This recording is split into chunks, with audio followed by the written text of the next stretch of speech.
Place her where you want her. Let's see. Yep. If you could be mine. there, I think it would be better. Okay. Where are we going to sit here? There's a good chance if we start talking, because every time I get on the phone, she starts hollering. Yes, Okay, so but that will be good sound I'm effects. sure this will happen. Yeah, All right, just so you know. yeah.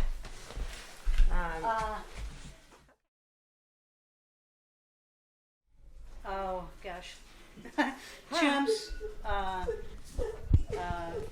the gibbons, the macaques, Uh-huh. capuchins. Uh-huh. I've had a baboon, Uh-huh.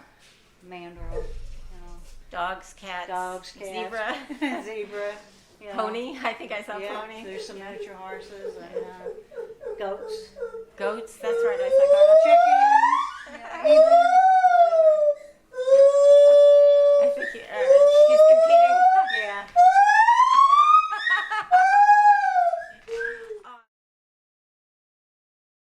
And so on.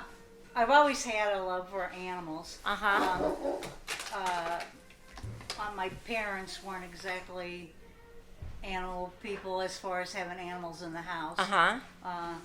So once I and I got married very young, but when I got married, my husband really loved animals, so it went from not really no animals in the house to where it's like, okay, we both like animals, so it's like it was fun. You know, you didn't have your parents tell you no. Yeah, yeah. or a husband that would say no. Yeah. Anyway, because we both liked animals, we did have a lot of exotic pets. But then we opened up a pet shop back in '69. We had a pet shop from '69 to '79. I got my first chimp in 1972. So I was like 23 years old, you know, and we got a second chimp about a year and a half later, a female, that somebody had gotten as a pet. Back then it was easier to get them, because actually those two chimps were still wild caught, you know, and through quarantine. But after 1975, they banned importing, which is good, you know. But I just love animals. Yeah. So you got these chimps, and did they live in the pet shop? Did they live in your house? How did you Actually, raise the them? pet shop was the lower level. Of your house? Yes, So right here. Oh, it was here. Right. Ah, right. I see, So okay. the pet shop was in the lower level. You know, and then we lived up here upstairs. But needless to say that the chimps slept with us at night. They did? They slept in your bed? Yes. Aw. Yeah. Yeah. And what did it feel like? I always wonder, because I haven't had many encounters with chimps. What did it feel like to meet the chimps for the first time? How did you develop a relationship? You know, because the first chimp I got was in 1972 was Coco. And, was Coco? Yeah. Uh-huh. And he, because actually he probably could have witnessed his mother being killed. I don't know. You know, and back then you didn't think about it. They were available, and he was scared. We would sit in a circle, my husband and I and my 3 kids would sit in a circle with little pieces of peanut or raisin or something in our mouth, and he would come over and crawl up on our lap and just gently take it out of our mouth with his lips. But he was actually, at that time, he was scared to be picked up, you know. And so it was like an everyday routine, 2 or 3 times a day. You know, everybody sat in a circle and let him come up on you. And it probably wasn't, it seemed like a long time back then, but it was probably only about a month to where he went from not wanting to be picked up or held to be wanting to be carried around all the time. And, you know, basically my children grew up as Coco as their brother. And then, like I said, a couple years later, we acquired a female chimp that some people had gotten as a pet. And then they ended up having a baby. And then she was pregnant with her second baby. And I guess they decided that, you know, the bigger responsibility was with the kids. What was her name? Her name was Bridget. Bridget? And did the chimps like your kids? The kids like the chimps? How'd they get along? With my kids? Yeah. Yeah, they love the kids. You know, I think Lisa, Sam, Sheila, they grew up with them. Like I said, it was like their brother and sister. I don't know. You're young, but there's an old movie out called Toby Tyler, and I was in grade school when that came out, but I seen that movie, and it was about a little boy that ran away at the circus, and he was the one that was playing with the chimp and taking care of the chimp, and I guess that's what really got me interested in chimps. You know, although like I said, we'd been animal lovers forever. But we had the pet shop here, and we knew that in 1975 they were going to be banning the importing, and we figured if we were at that time we thought if we were going to get a chimp, we better get one now, or we'd never be able to get one. Little did I know that years later I'd have a house full of chimps, but that's how it happened. You know? Yeah. I was basically like a dream come true. You know, chimps are big and strong, and I'm not saying they're pets for everybody, but for somebody that's really dedicated and loves them, there's nothing better than a baby chimp in your arms. Really? What's it feel like? Yeah, very close to having your human baby, you know. And I shouldn't say this, but it was almost even more thrilling because it was extra special. Not that my kids weren't special, but it was just a different feeling, you know. Yeah. I wish I could hold one. Yeah, there's nothing like a baby chimp, but then they're still just as special when they grow up. They're just not as cute, you know. It's not Did they look in your face the way babies do, or? Oh yeah. Yeah. Yeah. Very. The bond is very similar to a human child. Baby chimps don't cry very much, you know. They're a lot more content, but they, you know, it was easier with a baby chimp. You can just, once they get to be about a year old, you can put them on your back and walk around. I mean, I used to clean cages with chimps on my back, you know, back then, and I'm talking more than 50 years ago, you know, it was easy because there wasn't so many rules and laws and restrictions, you know. Coco used to play outside with the kids. Actually, we would let him play outside with the kids until after he was already a father. He was probably like 12 years old. Anyway, the people that lived next door, their little boy grew up kind of around the chimps and his older brothers. And Coco, at 12 years old, full-grown chimp, if he would play in the yard, as long as you watched him and called him, he would stay. But if he got like 3/4 across the yard, he would take off and go over and go walk in their house and get this 5-year-old kid by the hand and bring him over here to play with him. You know? You would. Yeah. Anyway, his mom would say, she'd come down to get him a little bit later, and she'd say, Coco came over and got Scoey, and I didn't want to tell him no, but it's time for Scoey, that's the little boy's name, to come home now, you know. And then actually, the first baby we had, his name was Bo, and then Scully would come over and play with him, and he was just a baby, but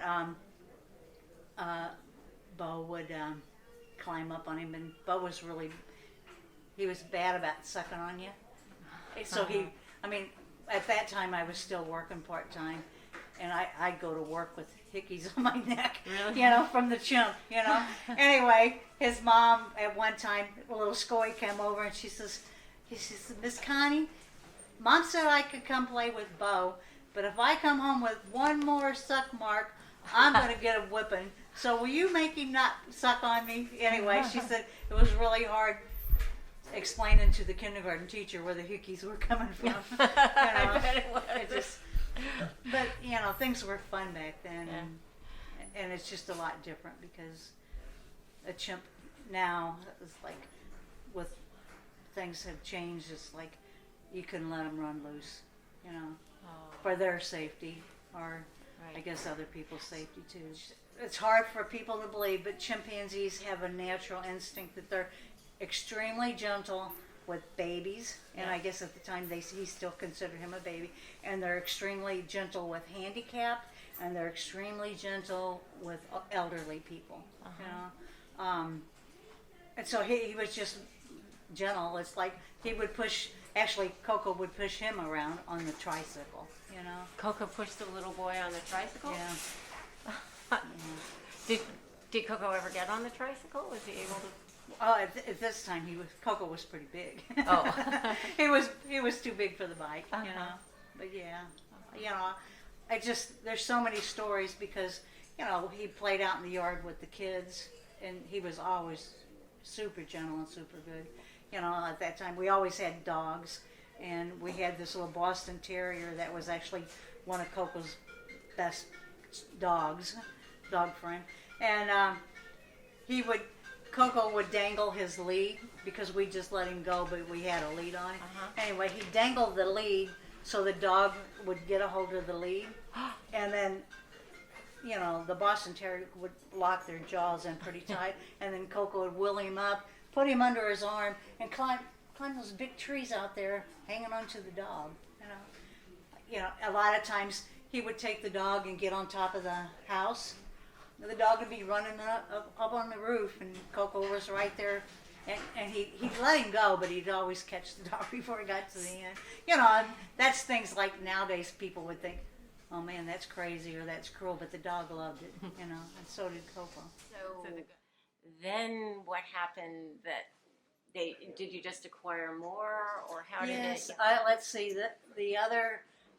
somebody had contacted us. They had 2 adult chimps that they had as babies, but the husband's health was bad.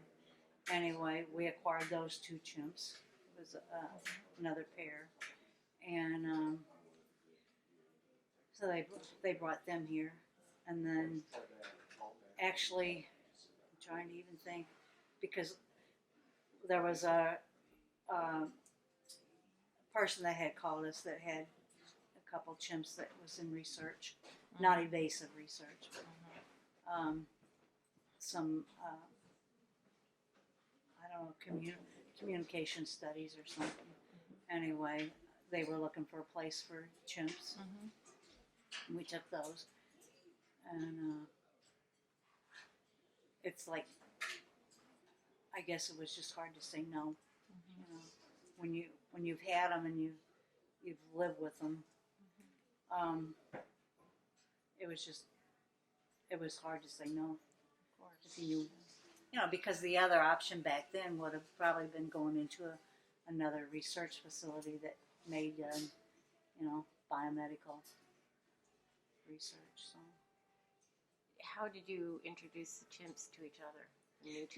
It's like some of them was easy, but you have to do it kind of slow. Introduce them like side by side. A lot of times, then you would like pull one chimp out and put the other one in, so those 2 got acquainted, and then maybe pull the other one out.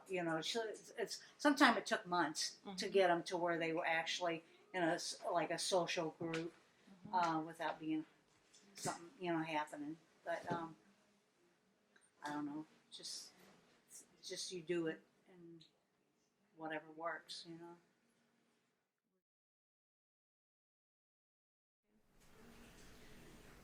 Oh, I guess you always have, it's kind of like you wouldn't want to tell your kid this was your favorite, But you're guilty, you mean, right. if you name a favorite?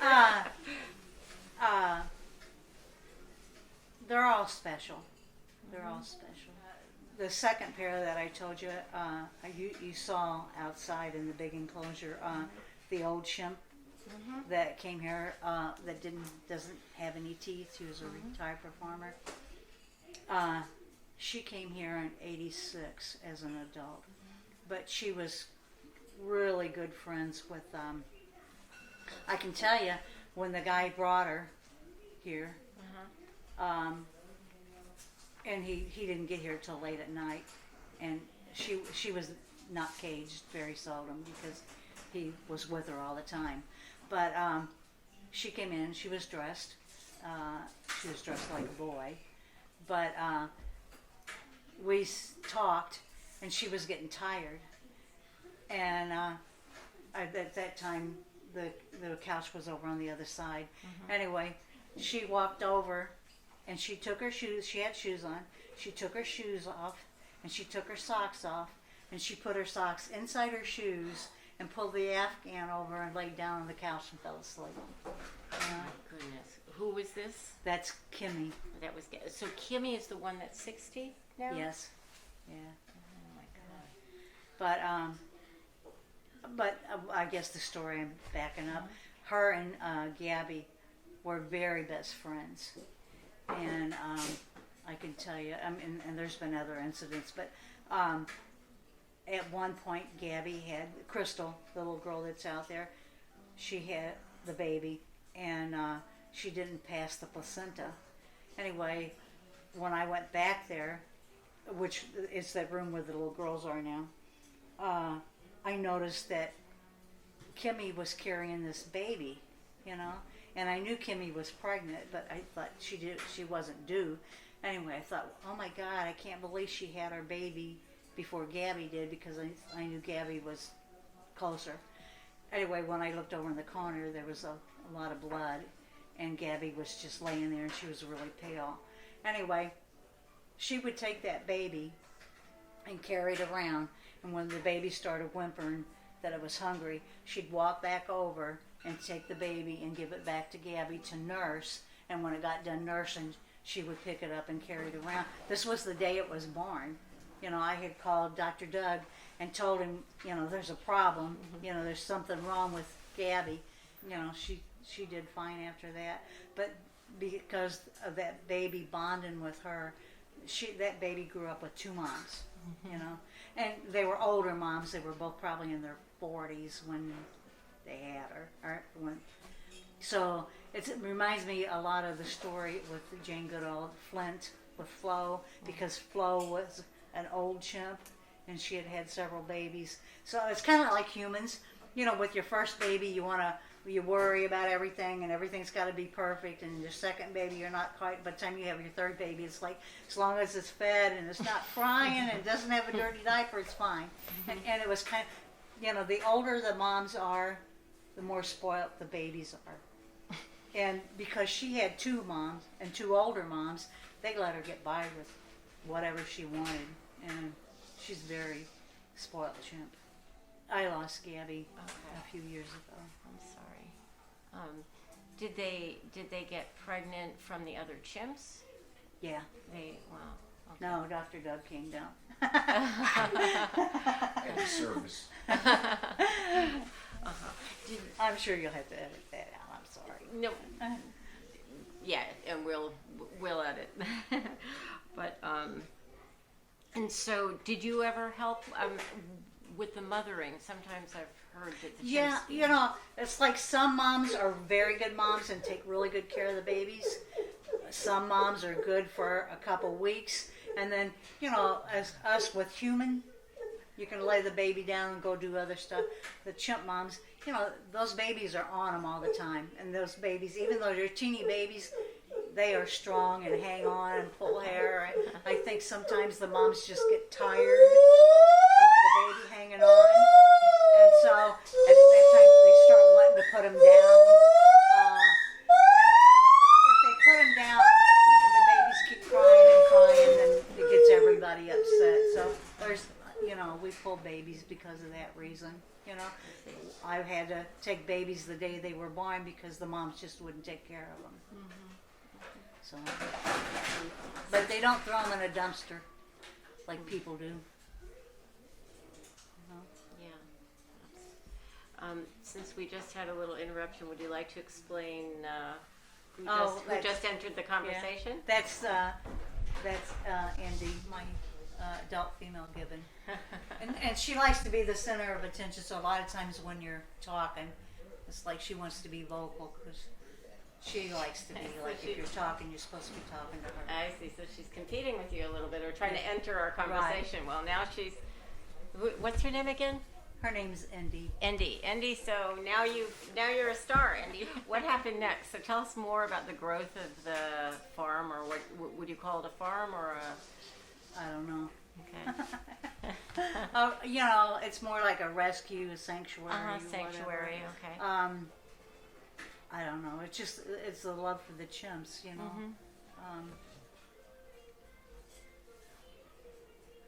don't know. I don't know what else to tell you. Just that they're. How did you learn to do it? I mean, you didn't know it, so you just learned by, the way experience, mothers I guess. by experience? It's just an instinct, experience, whatever. I think if you've raised a child and you're a good mom, then kind of your instincts take over. And I'm sure there's books out there, but most of it was just, I didn't read a book on how to raise a zebra or a chimp. That's what we did, I can tell you the first baby that was born though, he's the one that really would suck hickeys on your neck. And what was his name? His name was Bo, but he slept with me, and he did it so quick. It's like by the time you realized he was sucking on you, you already had a hickey, And I went to work a lot with hickeys on my neck, but he always had a bottle, even when he was 9 years old. It was just what he did. He was a good eater, but when he went to bed at night, I'd fix him a bottle.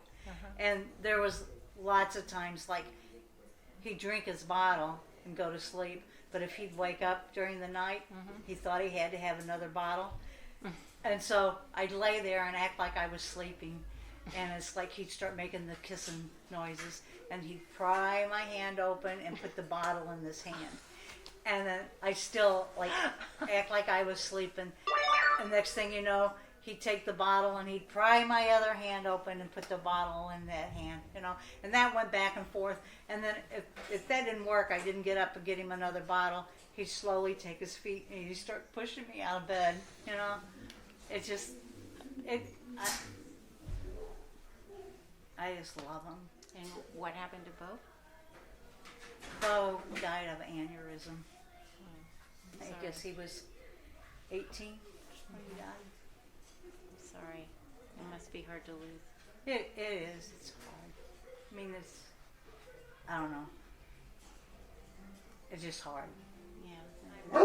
Did you see, as you were raising your children and raising the chimps with them, did they seem very different? Or no, it's very, very similar. A little chimp usually doesn't start. They start. Interruption. They usually start crawling.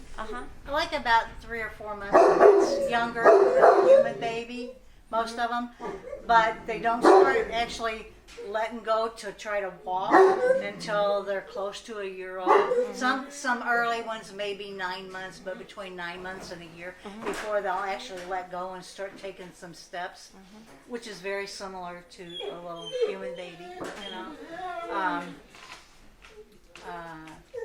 It's just the growth is and the development is so similar. Really, Yeah. between Except they have the ability from birth to hang on tight, you know. So I think probably their motor skills, like the brain function to motor skills, is a lot more prolific and probably more developed in a baby chimp at birth than it is a human baby. But it's very similar. does that mean also their sense of understanding? In other words, did I assumed you were talking to the chimps and talking to your children, and Right. how about that sense of, You know, they understand. It's like sometimes you don't think they're paying any attention, and they do. I can tell you when Coco was little and my kids were little, and I mean he was with us. He was out all the time, and at one point on the bathroom downstairs there was a leak, and my husband had the pliers and the pipe wrench and was undoing the wire, the pipe to fasten another connection. Anyway, he put the wrench and the pipe wrench down, and the one that he had fastened, he had went over there and disconnected it. You know, so when he went to turn the water back on, it was squirting all over the place. But you don't even realize that they're watching. Like a human child, a lot of times you don't even realize that they're watching or paying attention, but they are. You know? My first husband passed away in '86, and Coco used to, it was routine every Sunday. Somehow I got stuck cleaning cages, and my husband and the chimp would take off on the motorcycle, you know. And at this point, my first husband was a small guy, and so with the chimp behind his back, when people would start going down the road, it looked like the chimp was driving because she couldn't even see still on the front of the bike, you know. Also, just so you know, it's like, because he would take him riding, the gas station is still at the end of the road, but Coco knew if he leaned his weight over, that my husband would either have to pull in or lose the bike, you know. And he got to work every time he'd go riding around, because the people at the gas station would let the chimp have, you know, he would tell him, let him have anything he wants. So Coco knew, well, if he stopped at the gas station, he either got ice cream or soda or candy or whatever he wanted. And it got to where my husband would drive 15 miles out of the way to avoid the gas station, because he said it was embarrassing that, you know, the chimp made him lean to go into the gas station all the time. Anyway, she was just a teenager. And she's your my daughter. But her and her boyfriend was sitting on the couch, and it looks the same, but there was a couch over there, and that cage wasn't there. I was over in the kitchen doing something, and all of a sudden I heard Bo screaming. Anyway, I come running over there, and he said, "What happened?" And he says, "I don't know. He just kept, all of a sudden he just started screaming." And I'm thinking, well, that's odd. Anyway, I didn't find out till about 20 years later that her husband finally admitted. I'll tell you in a minute. Lisa said, "Mom, you remember that?" And I said, "Yeah." And she says, "Kevin just told me." She said, "Bo kept jumping up on the back of the couch and pulling his hair." And he said he turned around and swatted him, and that's why he screamed. But he didn't tell us that when he was little. Let's see, when Coco was little, it wasn't the same kid. I used to babysit for some people across the street, and they had and I got pictures. They had a little baby, and I started babysitting for that baby at 3 months old, and Coco was probably around 5 at the time. And he would forever crawl in the baby bed and hold that baby and rock him and give him his bottle. He loved that baby, you know. Coco got in the baby crib and gave the baby a bottle. Yeah. They're amazing. Yeah. And you know, because of the situation, I'm not promoting them as pets. You know, it's just different now. Right. You know? Right, of course. So did you feel you could talk to them the way you talk to your kids? Oh yeah, and they're like kids. They know, you know. I mean, they know what they're supposed to do and what they're not supposed to do, but they do. They do. Some of them are outgoing. Some are more laid back. Some are mellow. Even Michaela and Chloe, they're only 6 months apart. They're have the same dad, different moms, and for the most part, Chloe's a lot more outgoing, more wanting more people's attention. Where Michaela's, she likes attention, but she's kind of a loner too, you know. It's not like she demands the attention. Almost, actually, before they're 3 months old, you know, or, I mean, it's really easy to tell, you know, the different personalities. Like the girls, especially, I guess, hand-raised babies. Girls are more dramatic, you know. It's like they get scolded or corrected and they throw a tantrum, you know. If you tell them no, it runs their whole day, you know. They don't forget. Where little boys, it's like you could tell them leave it alone or don't mess with that or knock it off, and you know, they may wimp for a minute and then they're off to something else. It just, and it seems like that holds true with all the ones that I've been around. Girls are a little bit more sneakier, you know.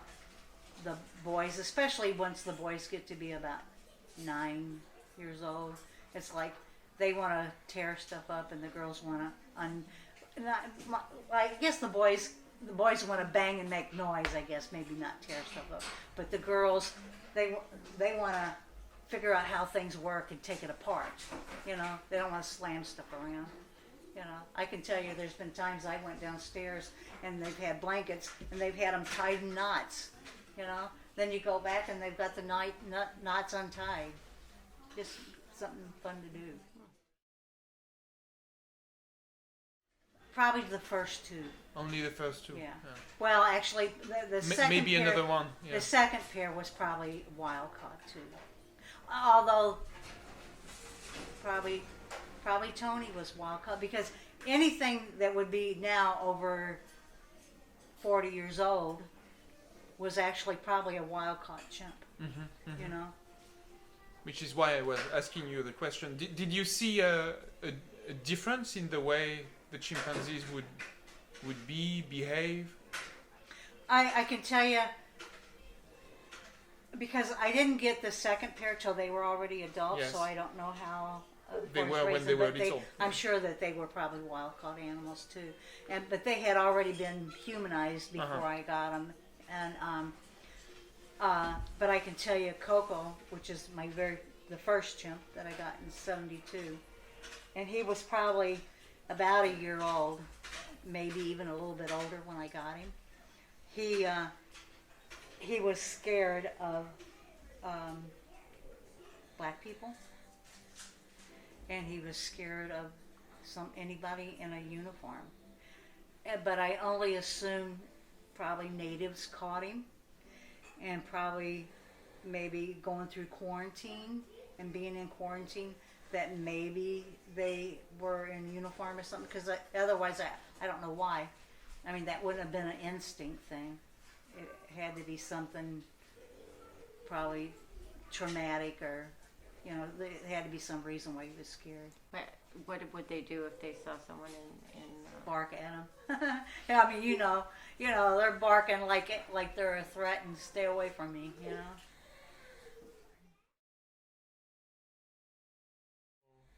Some of them, yeah. And would you? In the past, I mean, we did some commercial work with the chimps, you know. Like greeting cards.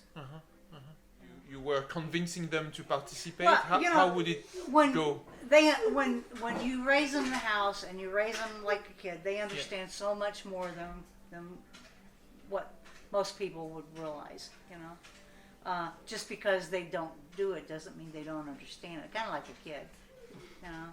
But you know, chimps will do, especially hand-raised chimps. You know, they love praise. You know, they when you tell them how good they are and how great they are, they, you know, they like hearing that. You know, so I don't know. It was just easy because they were already to the point you could tell them go get this or pick that up or do that, and most of the things were pretty simple. You know, it wasn't real elaborate things that they had to do. And then a lot of times they'd get a treat, but they would do stuff for you just because you give them a big hug afterwards. You didn't really have to give them a treat. What was their relation to clothing and to jewels, and were they interested in that? Or Yeah, you know what? It's kind of like if that's how they're raised, they don't really know. I mean, they get to a point once they get to be about 6 or 7, they really don't want to have clothes on. Who are they? So tell us who it is they're showing us. I have to look. So that's Kirby and Kaylee and Candy. how old are they on the picture? You remember? Approximately? Okay. She was probably about 4, and he was probably 3, and he was probably 2. Okay. And this is Kirby and Kaylee, and my granddaughter and grandson, and let's see, they were close to the same age. I guess the chimps were a tad bit younger, but I'm thinking they must have been, I don't know. She turned 30 last week, so that's it's been a long time ago. And this is the same 3. And like I said, these are my grandchildren. That's Kaylee and Ashley and Josh and Kirby. So around what year is that picture you're holding taken? Well, let's see. It says 96. Back then, when you got pictures developed, a lot of them would put the date on it. It says March 13th of 96.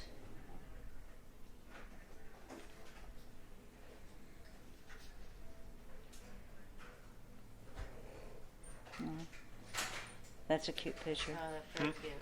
Yeah. Who are they? That's my granddaughter Ashley and Kaylee.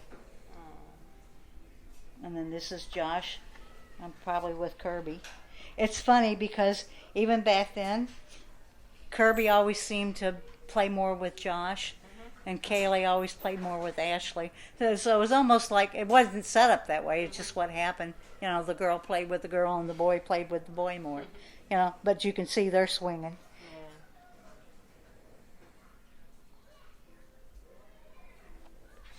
Anyway, that was Easter one year. Is that Kirby and Kaylee again? Yeah. Which one is which? This is Kirby and that's Kaylee. Did they like to hunt Easter eggs? Did you do?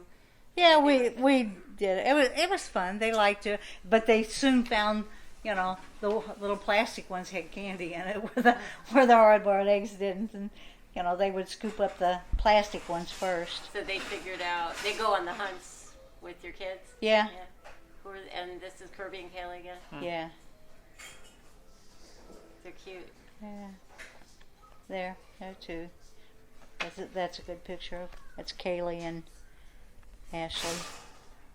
It's a beautiful picture. That's Ashley, one with 2 of the babies. Which one is which? These are different babies, so that would have been. I think that one is. I know that one was another one that we had called Crystal, but the people that got her named her something else, and that's another chimp baby that we had. But this one here would have been one of Kimmy's babies. That was one of Gabby's babies.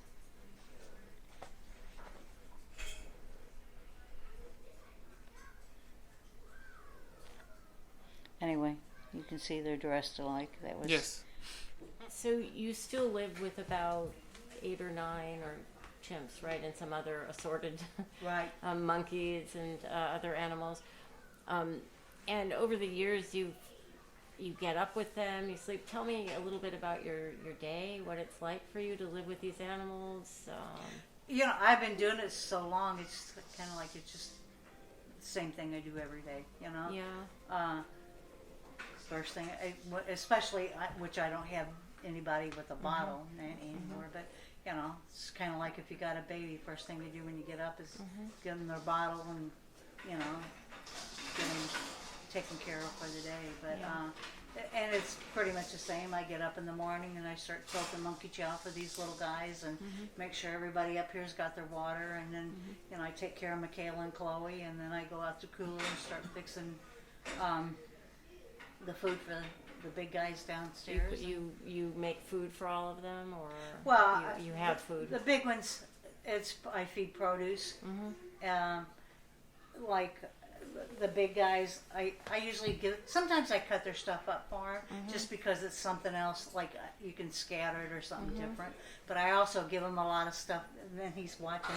They're watching us. Are they watching us? You see? And any chance at all that we can catch them watching us? I don't care. You don't care? You don't care? Yes. No, I was. That would be very special. I saw them watching us. You know, you see them because they watch me clean cages. And, you know, a lot of times if they have an empty container, they'll scoop up the bedding and put it in the container and then dump it out and re-scoop it up. I got a cute video I took just the other day of Michaela, and because I give them bottled water back there. Anyway, I give her one of those naked smoothie, each one of them, and there was an empty water bottle back there that evidently she poked a hole in the bottom, probably with her little canine tooth. Anyway, I give her the smoothie. She unscrewed it, took a drink, set it on the shelf, and then went and got the water bottle and poured it just a little bit at a time and drank it and poured it. But she drank it out of the hole at the bottom of the thing. You know, everything's politically correct, or supposedly. Just because a chimpanzee is raised in captivity or raised as a human doesn't make them not be a chimp. You know, a lot of times people think, oh, well, you're socialized. I mean, you could see, I mean, these guys grew up with diapers on and drinking bottles and in the house and sleeping in bed. They're still chimps. Yeah. It doesn't hinder their ability that they know what they are, you know, and I think a lot of people that don't understand, they think, well, because were raised like a human, that you try to make them into a human child, or and even though I look at them and I love them like my kids, they grow up to be chimps. That's what they are. I don't know. I think captivity is safer for them. There's no wild anymore. There's very few chimps left in the wild. You